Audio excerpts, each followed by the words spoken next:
اعوذ باللہ من الشیطان اللعین الرجیم، بسم اللہ الرحمن الرحیم۔ سلام علیکم ناظرین، میں شفا زہرا حاضر خدمت ہوں اور آپ سب کا بہت بہت استقبال کرتی ہوں چینل ون کے اس خاص پروگرام میں کہ جس کا عنوان ہے دین اسلام کی بنیادی خوبیاں۔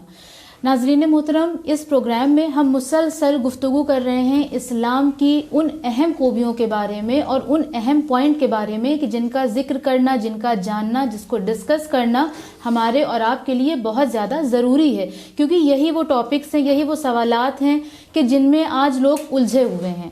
بہت سے لوگ کہ جن کا نہ مطالعہ قوی ہے، نہ انہوں نے علم حاصل کیا، انہوں نے اپنے حساب سے کسی بھی چیز کو پک اینڈ چوز کر لیا اور اسی کو مانتے چلے آ رہے ہیں، جس کا نتیجہ یہ ہو رہا ہے کہ انسان یعنی نان مسلم یہ سمجھ رہے ہیں کہ اسلام تو ایسا ہی ہے، جبکہ اسلام کچھ اور ہے اور مسلمان کچھ اور ہے۔ مسلمان ہمیں کچھ دکھائی دیتے ہیں، اسلام ہمارا کچھ کہتا ہے۔ اس کا ریزن صرف یہی ہے کہ ہم اسلام کو نہیں پڑھتے، اور اگر پڑھتے ہیں تو اسے لاجیکلی نہیں سمجھتے، اسے فلسفے کے ساتھ نہیں سمجھتے۔ آج کے اس پروگرام میں ہم ایک بار پھر سے انہی کچھ اہم نکات کا ذکر کریں گے، اور ہمیشہ کی طرح آج بھی ہماری گفتگو میں ساتھ دیں گے ڈاکٹر رضا عباس صاحب۔ آئیے ان کا استقبال کرتے ہیں۔ السلام علیکم ڈاکٹر صاحب۔ وعلیکم السلام۔ ہمارا پہلا سوال آپ سے یہ ہے کہ کیا دین اسلام جسٹس کا دین ہے، اور اگر ہے تو کس طرح سے وہ عدل و انصاف کی دعوت دیتا ہے؟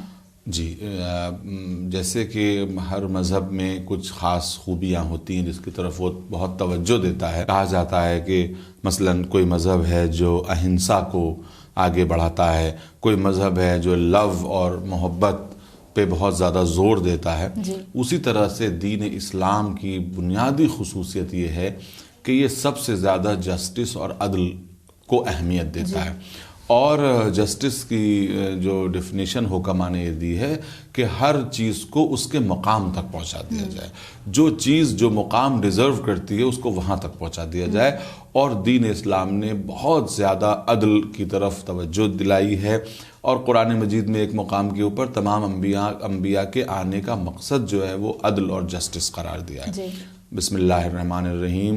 انا ارسلنا رسلنا بالبینات وانزلنا معهم الکتاب والمیزان لیقوم الناس بالقسط، تاکہ ہم نے جو ہے وہ نبیوں کو بھیجا اور میزان بھیجا اور کتاب بھیجی تاکہ لوگوں کو عدل اور قسط کے اوپر، قسط کے معنی عدالت کے اوپر قائم کر سکیں۔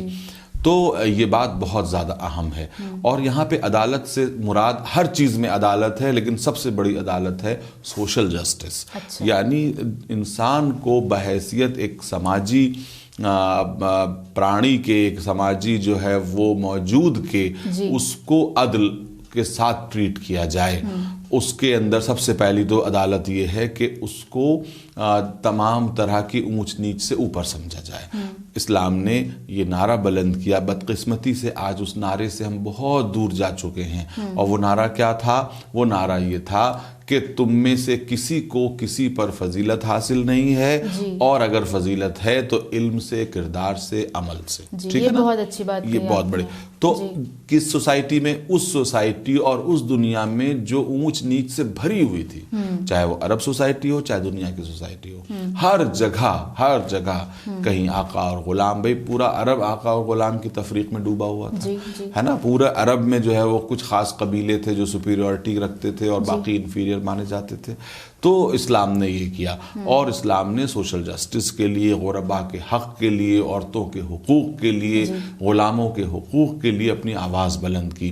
تو اور امیر المومنین علیہ السلام نے اپنی حکومت کے زمانے میں، رسول اسلام نے اپنے دور میں سب سے زیادہ جس چیز کو یعنی توجہ دی ہے وہ عدل ہے، اور امیر المومنین کے لیے کہا گیا کہ قتل فی محرابہ لشدت عدلہ، کہ وہ اپنے محراب میں صرف عدل کی شدت کی وجہ سے قتل ہوئے۔ حضرت علی دنیا میں واحد ایسے حکمراں ہیں جو عدل کی وجہ سے شہید کیے گئے، ورنہ زیادہ تر حکمراں اپنے ظلم کی وجہ سے قتل کیے جاتے ہیں۔ ہر حاکم قتل کیا جاتا ہے ظلم کی وجہ سے، کیونکہ حکومت اپنے ساتھ ظلم لے کے آتی ہے ہمیشہ۔ حکومت کا مزاج ظالمانہ ہے کہ وہ جیسے ہی جو حکومت پہ کوئی پہنچتا ہے وہ سب سے پہلے ظلم، لیکن حضرت علی یہ حضرت علی ہیں، اسی لیے وہ امام ہیں، اسی لیے اگر کوئی ان کو ٹیمپریریلی یہ کہے بھی کہ وہ جو ہیں وہ ایک کامیاب رولر نہیں ہیں تو ہمیں اس میں کوئی برا ماننے کی بات نہیں ہے. وہ رولر بننے کے لیے آئے ہی نہیں تھے، ان کو رولر بننا بھی نہیں تھا، ان کو امام بننا تھا، اور امام کی حیثیت سے انہیں سماج میں عدل و انصاف کو پریویل کرانا تھا، عدل و انصاف کی حکمرانی کرانی تھی. تو اگر کوئی ویسٹرن مورخ یا مسلمان مورخ بھی یہ لکھتا ہے کہ حضرت علی جو ہے وہ بحیثیت حکومت حاکم کے کامیاب نہیں تھے، تو ہم کہتے ہیں لکھتے رہو تم، ہمیں اس پہ کوئی اعتراض نہیں کرنا اور ہمیں جواب بھی نہیں دینا، کیونکہ حضرت علی کا مطمع نظر حاکم ہونا نہیں تھا، امام ہونا تھا. تو امام کس طرح چلتا ہے؟ حاکم تو جو ہے وہ دنیاوی اصولوں کے ساتھ، سیاست کے اصولوں سے چلتا ہے. امام علی علیہ السلام سیاست کے اصول سے نہیں، اسلام کے اصول سے چلتے تھے. تو دین اور دین کی روح جو ہے وہ عدل ہے. اب یہی بات ہے کہ اگر دین سے عدل کھینچ لیا جائے تو پھر دین کا ڈیڈ باڈی رہ جائے گی، دین کا جثہ رہ جائے گا، دین کا جسے کہتے ہیں کہ دین کی مٹی رہ جائے گی، جنازہ رہ جائے گا، دین نہیں ہوگا وہ. کیونکہ دین کی جو اسپرٹ ہے وہ عدل ہے، وہ انصاف ہے، وہ جسٹس ہے. صحیح، بہت اچھی بات کہی آپ نے. اور اسی کے ساتھ میں دوسرا سوال آپ سے کروں کہ قرآن مجید میں یہ موجود ہے کہ پروردگار عالم کی مرضی کے بغیر ایک پتا بھی نہیں ہلتا. دوسری جانب ہم یہ دیکھتے ہیں کہ ظلم و ستم اپنے عروج پر ہیں، تو کیا نعوذ باللہ ہم یہ ایکسیپٹ کریں کہ یہ اس میں خدا کی مرضی شامل حال ہے؟ نہیں، بالکل ایسی بات نہیں ہے، بلکہ جو بات کہی جاتی ہے کہ اس کی مرضی کے بنا پتہ نہیں ہلتا، اس کے معنی یہ ہیں کہ وہ جو کچھ چاہتا ہے وہ کیا چاہتا ہے؟ وہ نیکی اور عدالت چاہتا ہے، لیکن جو کچھ دنیا کر رہی ہے وہ اس کے حکم کی خلاف ورزی ہے. اور حکم کی خلاف ورزی دیکھیے اس کائنات میں، آپ اس کو سمجھیے، اس کائنات میں سوائے انسان کے کوئی بھی اس کی خلاف ورزی نہیں کر سکتا. اس کا ڈیزائن ہی ایسا نہیں ہے کہ خلاف ورزی کر سکے. صرف انسان کو اس نے اختیار دیا. کائنات میں اختیار یا تو اللہ کے پاس ہے یا انسان کے پاس یا آپ کے پاس ہے. تو یہ آپ کے پاس اختیار ہے، تو جب اختیار دیا ہے تو یہ اختیار جو ہے وہ اسی کا تو دیا ہے کہ چاہے تو اچھا کریں چاہے برا کریں، اسی بات کا تو اختیار ہے. تو کیا اس کا مطلب یہ ہے کہ اللہ نے آپ کو برا کرنے کا حکم دیا ہے؟ نہیں، حکم نہیں دیا، حکم اچھا کرنے کا دیا. آپ کو یہ اختیار دیا کہ آپ اس کے خلاف جا سکتی ہیں. تبھی تو روز قیامت آپ کی اکاؤنٹیبلٹی ہوگی. اگر آپ کو بھی جانوروں کی طرح مجبور بنایا ہوتا تو روز قیامت آپ کا حساب کرنے کا کیا مطلب؟ کیا ایسا آپ کو لگتا ہے کہیں قرآن میں کوئی آیت یا نبی کوئی حدیث ہے کہ جانوروں کا حساب کتاب کیا جائے؟ جو مجبور ہے اس کا کیا حساب و کتاب؟ تو خداوند عالم نے کائنات میں کوئی نہیں ہے جو اس کے حکم کے خلاف کر سکے سوائے انسان کے. کیا جانوروں کو یہ حق حاصل ہے؟ نہیں. کیا کاسمک لاز جس کو کہا جاتا ہے کہ کیا سورج اور چاند کو یہ حق حاصل ہے کہ جو آربٹ اس کے لیے بیان کر دیا گیا ہے اس کے علاوہ کسی راستے پر چلے؟ وہ کیا زمین کو یہ حق حاصل ہے کہ وہ اپنی سپیڈ میں 1 میٹر پر سیکنڈ کی کمی یا زیادتی کر سکے؟ اس کو یہ حق نہیں. حتیٰ کہ فرشتوں کو نہیں ہے، کچھ نہیں، صرف انسان کو حق حاصل ہے. اور یہ جو ظلم چل رہا ہے یہ انسان کا کیا ہوا ہے، جانوروں کا کیا ہوا تو نہیں ہے، کاسموس کا کیا ہوا تو نہیں ہے، زمین و آسمان کا کیا ہوا نہیں ہے، فرشتوں کا کیا ہوا نہیں ہے، جناتوں کا کیا ہوا نہیں، صرف انسانوں کا کیا، کیونکہ اس کو اختیار دیا گیا. اور اس اختیار کا اس دن حساب کیا جائے گا. تو جو کچھ یہ کیا جا رہا ہے یہ اللہ کی مرضی کے مطابق نہیں ہے، ہے نا. یہ انسان کو حق دیا گیا ہے، اس نے یہ راستہ دکھا دیا. قرآن ہی کی آیت ہے کہ ہم نے اس کو دونوں راستے دکھا دیے، چاہے تو وہ کافر ہو جائے چاہے وہ مومن ہو جائے، شکر گزار بندہ ہو جائے. تو یہاں پہ کافر سے مراد کیا ہے کہ جو اللہ کی مشیت کے خلاف عمل کرتا ہے. اگر وہ انسانیت کو بچا رہا ہے تو وہ پکا مومن ہے، اور اگر وہ انسانیت کو ختم کر رہا ہے تو وہ مومن نہیں ہے. تو یہ جو ظلم و زیادتی ہے یہ انسان کی کرتوت ہے، انسان کا کارنامہ ہے، خدا کا کارنامہ نہیں ہے. کیا خدا نے کسی جگہ ایسا کہا ہے کہ انسانوں کو بھئی خدا نے تو یہ کہا ہے کہ تم ایک بوند خون نہیں بہا سکتے. خدا نے تو یہ اچھا کسی مذہب کی کتاب میں لکھا ہوتا کہ کسی مذہب کی کتاب میں یہ لکھا ہوتا کہ تم انسانوں کو مار ڈالو، تم انسانوں کا گلا کاٹ دو تو تم بڑے کامیاب ہوگے. اب یہ بات اور ہے کہ ہر مذہب کے کچھ ڈسٹارٹ کرنے والے یہ سمجھتے ہیں کہ جو ہم ہیں وہ صرف حق پر ہیں اور دوسرے کا گلا ہم کاٹ دیں. یہ صرف مسلمانوں میں ہی نہیں ہے، بہت سے مذاہب میں پایا جاتا. اور یہ سیلف میکنگ ہوتی ہے اس میں. ہر مذہب میں ڈسٹارشن ہوتا ہے, ہر مذہب کو توڑا مروڑا جاتا ہے. کس کے ذریعے؟ ایکسٹریمسٹ کے ذریعے سے. ایکسٹریم جو تھاٹ ہوتی ہے وہ یہ سکھاتی ہے کہ تم گلا کاٹ دو. لیکن آپ بتائیے, اب کوئی قرآن میں کہے کہ صاحب قرآن میں تو خون بہانے کی آیتیں ہیں, تو کس کے لیے خون بہانے کی آیتیں ہیں؟ ارے بھائی جو تم سے لڑنے آئے, جو تمہارا گلا کاٹنے آئے, تم اس سے لڑو. تو اس میں کون سی بڑی بات ہے؟ ڈیفنس کا حق چیٹی کو بھی یہ تو نہیں کہا نا کہ کسی مظلوم کو جا کے اس کا خون بہا دو. چیٹی کو بھی ڈیفنس کا حق حاصل ہے, جانور کو بھی ڈیفنس کا حق حاصل ہے.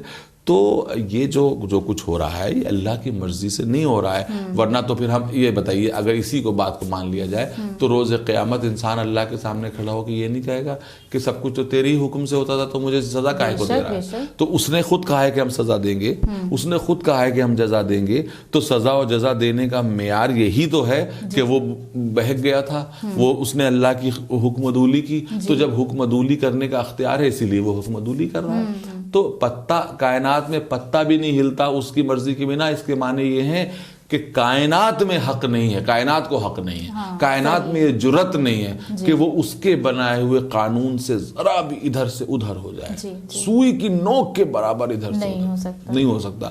یہ صرف انسان ہے جو اس کی مخلوق کے ساتھ یہ ساری گڑبڑے کرتا ہے, جس کا اس دن اس کو حساب دیا جائے گا. اب کوئی یہ کہے کہ یہ کیوں حق دیا گیا, نہ دیا جاتا تو پھر انسان بھی جانور ہوتا یا فرشتہ ہوتا, تو پھر جزا و سزا کی کوئی ضرورت نہیں تھی, تو پھر دین بھیجنے کی کوئی ضرورت نہیں تھی, تو پھر جنت و دوزخ کی کوئی ضرورت نہیں تھی, تو پھر انسانیت کی بلندی بھی نہیں سامنے آ سکتی تھی. جس طرح سے انسانیت کی پستی سامنے آتی ہے اسی طرح سے انسانیت کی بلندی بھی سامنے آتی ہے. تو یہ بلندی بھی سامنے نہیں آ سکتی تھی. تو پھر امام حسین کا کردار بھی سامنے نہیں آ سکتا تھا, پھر رسول اسلام کا کردار بھی سامنے نہیں آ سکتا تھا. دیکھیے اس کی پستی اور بلندی دکھانے کے لیے ضروری تھا کہ اسے اختیار دیا جائے. جب تک اختیار نہ دیا جائے تو انسانیت نہ تو معراج پہ پہنچتی ہے اور نہ انسانیت پستی میں پہنچتی ہے. تو سب کو سب کا حق پہنچا دینے کے لیے, سب کو سب کی منزل تک پہنچا دینے کے لیے اس کو اختیار دیا گیا. جی بے شک, بہت خوب بہت خوب. اچھا یہ بتائیے ڈاکٹر صاحب کہ اسلام میں مورل ویلیوز کی کیا امپورٹنس ہے, اور کون سی ایسی مورالٹیز ہیں کہ جن کے لیے اسلام انکریج کرتا ہے؟ مورل ویلیوز کی اسلام میں میں سمجھتا ہوں, میرا جہاں تک مطالعہ ہے, کہ سب سے زیادہ اہمیت ہے. سب سے زیادہ اہمیت یہ ہے کہ انسان با اخلاق ہو. اب با اخلاق میں دو باتیں, ایک تو کچھ ایتھیکل ویلیوز ہیں اور کچھ اخلاق جو ایکسیپٹڈ نارمز ہیں. مثلا اخلاق میں ہی توکل بھی ہے, شکر بھی ہے, صبر بھی ہے, اخلاص بھی ہے, تقوی بھی ہے, یہ بھی اخلاق ہے. اور اخلاق یہ بھی ہے کہ دوسروں کے ساتھ جو ہے وہ حسن سلوک ہے, مسکرا کے ملنا ہے, یہ تمام چیزیں ہیں. تو اسی لیے ہمارے نبی نے فرمایا کہ تم میں سے بہترین انسان وہ ہے جو اپنے ساتھیوں کے ساتھ بہترین ہے, پڑوسیوں کے ساتھ بہترین ہے, دوستوں کے ساتھ بہترین ہے, اعزاء کے ساتھ بہترین ہے. اور سب سے بہترین مومن وہ ہے, سب سے بہتر مومن وہ ہے کہ جب اللہ کی بارگاہ میں آئے تو روئے, لیکن جب مومنوں کے درمیان پہنچے تو مسکراتے ہوئے چہرے کے ساتھ, تاکہ ایسا مسکراتا ہوا چہرہ کہ جس سے دوسرے کا دل خوش ہو جائے, ہے نا. ہاتھ ملانے کو, گلے ملنے کو, ایک دوسرے کا حال چال پوچھنے کو افضل ترین عبادت قرار دیا گیا. جماعت کیا ہے؟ جماعت اسی لیے, ہر چیز سوشل ہے, جماعت ہے اسی لیے ہے تاکہ لوگ ایک دوسرے کا حال چال پوچھیں, محلے کی مسجد میں آئیں, جمعے کے دن شہر کے لوگ ایک دوسرے کا حال چال پوچھیں, سال میں ایک دفعہ حج میں تمام دنیا کے مسلمان ایک دوسرے کا حال چال پوچھیں, ایک دوسرے کے بارے میں جانیں سمجھیں. پڑوسی اگر بھوکا ہو تو جو ہے وہ آپ کو کھانے کا حق نہیں ہے. رسول اسلام آپ کو مسلمان ماننے پر تیار نہیں ہے اگر پڑوسی کا بھوکے رہتے ہوئے آپ نے کھا لیا جانتے بوجھتے ہوئے.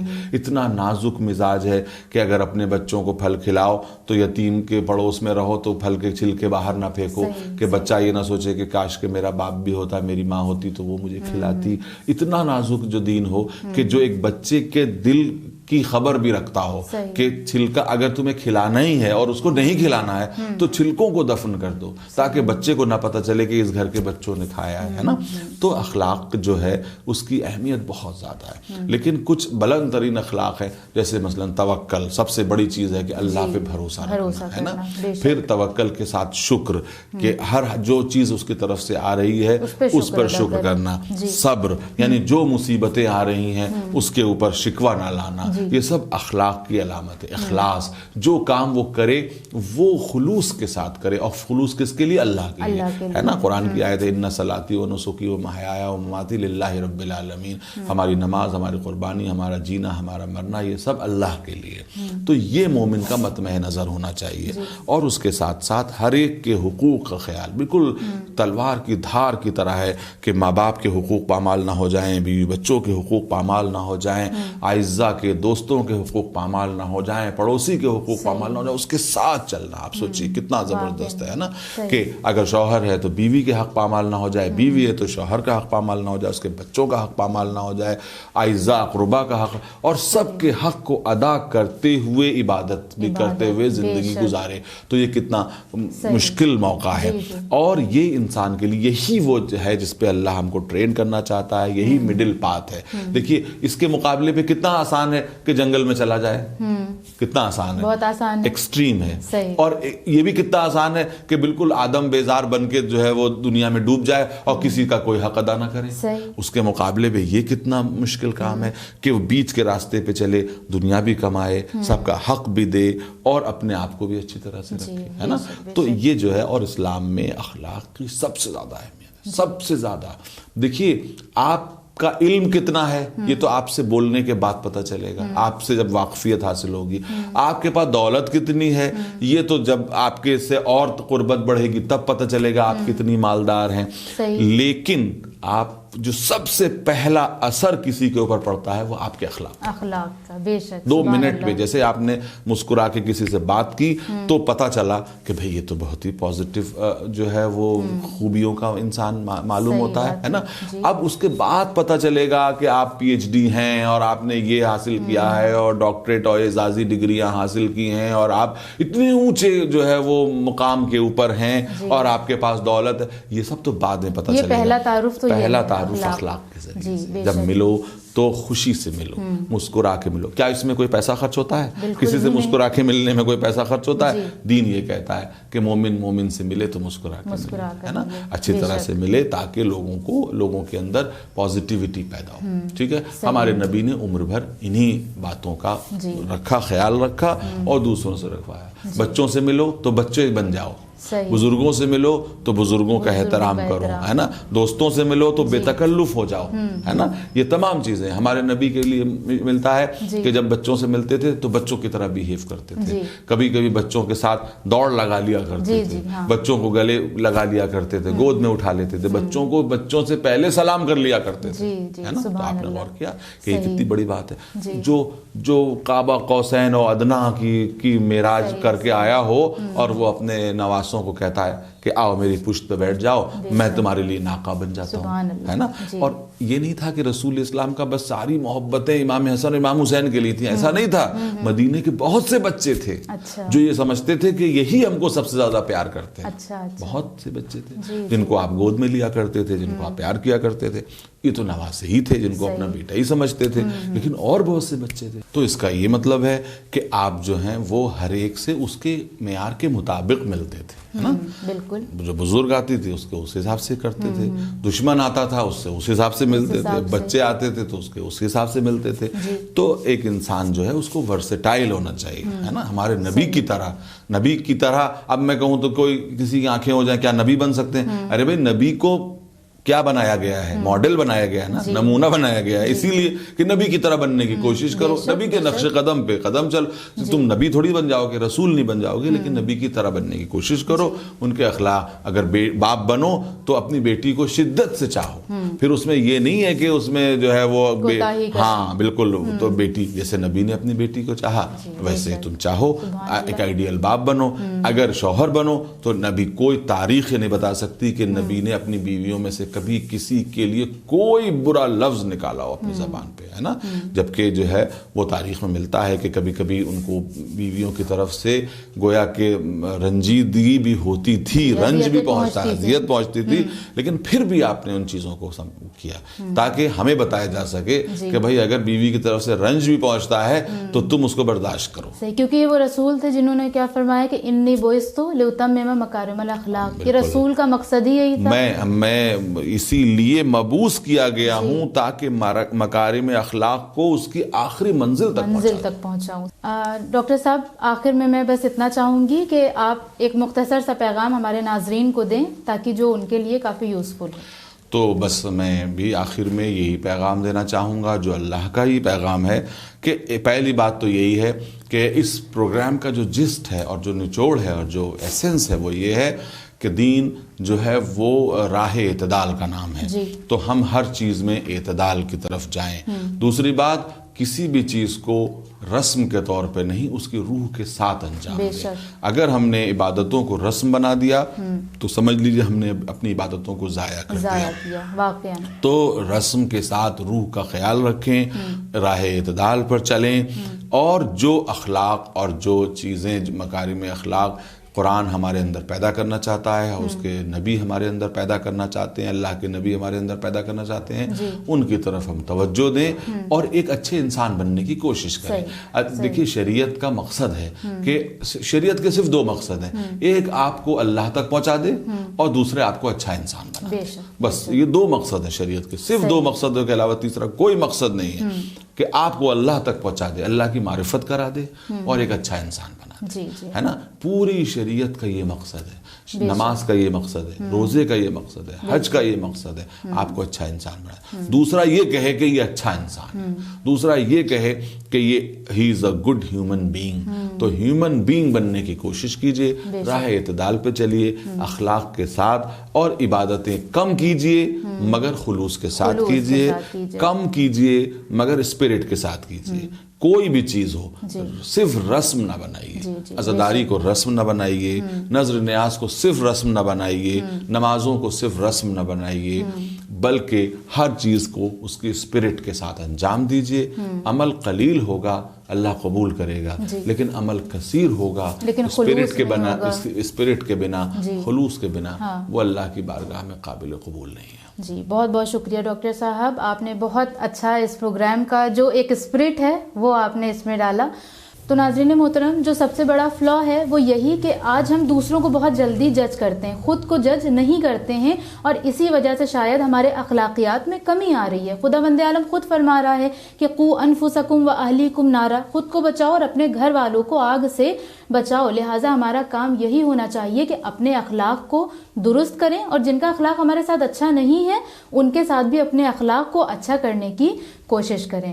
امید کرتی ہوں کہ اس پروگرام سے آپ نے بہت استفادہ کیا ہوگا, اور اس دعا کے ساتھ اس پروگرام کو میں یہاں پر ختم کرتی ہوں کہ پروردگار عالم ہم سب کو نیک راہ پر اور حقیقی اسلام پر چلنے کی توفیق عنایت فرمائے.